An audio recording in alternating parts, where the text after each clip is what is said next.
Hi, this is Neil. I'm going to show you how to fill out this template to create your own little financial plan. And it's something that either you can deal with or I'm happy to work with you if you so decide. But the first step is to fill this out and do the best job you possibly can. It doesn't have to be perfect. It just has to be the best you can, and that's plenty good enough. So it's a very powerful tool. I encourage you to do it because you can do all kinds of what-if scenarios, and you can see what the consequences are, good and bad, for the financial decisions that you make. So first question is your name. Let's say you're Jim, and how old will you be by the end of this year? Let's say you're currently 42 and you're going to be 43 by the end of the year, so you'll put 43. And you want to show this until you're 90, meaning you think you'll live till 90. You can put 95, 85, whatever, but be conservative, meaning put down that you think you're going to live longer than you think. Okay. Now, how old, let's say your spouse, her name is Tina. Always like that name, Tina. Okay.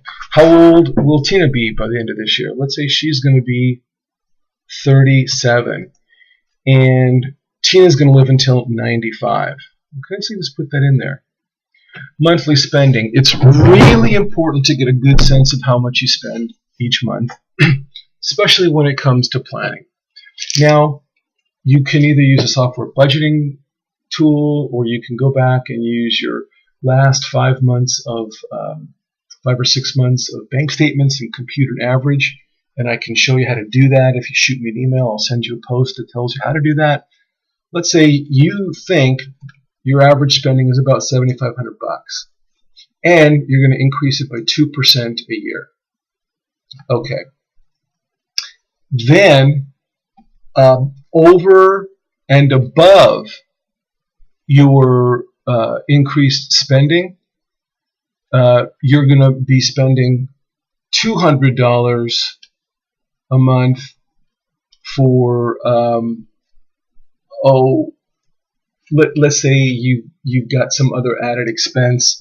Maybe someone's going to be going to a trade school, or if it's college, of course, it's a lot more. So let's say it's college. You're going to spend $3,000 a month, and let's say the inflation factor is 3%, and let's say your daughter right now is 15.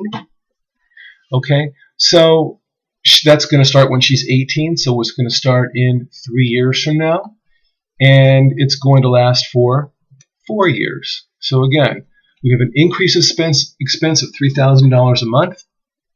We're going to inflate it by 3% a year, and that extra increased expense is going to start 3 years from now, and it's going to last for 4 years.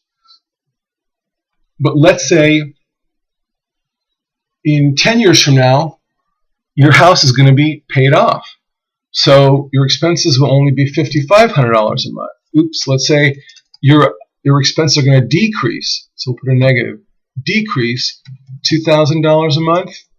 And this will start in 10 years from now. And it will last forever. So let's say it'll last for 50 years. Okay?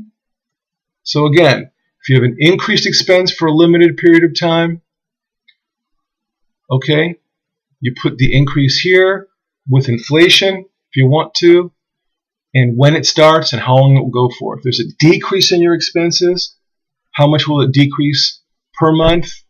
How long will that last? How many years before it starts, and how long will it last? So that's the first section of our financial plan. Let's just stop, and then we'll go on to the next one.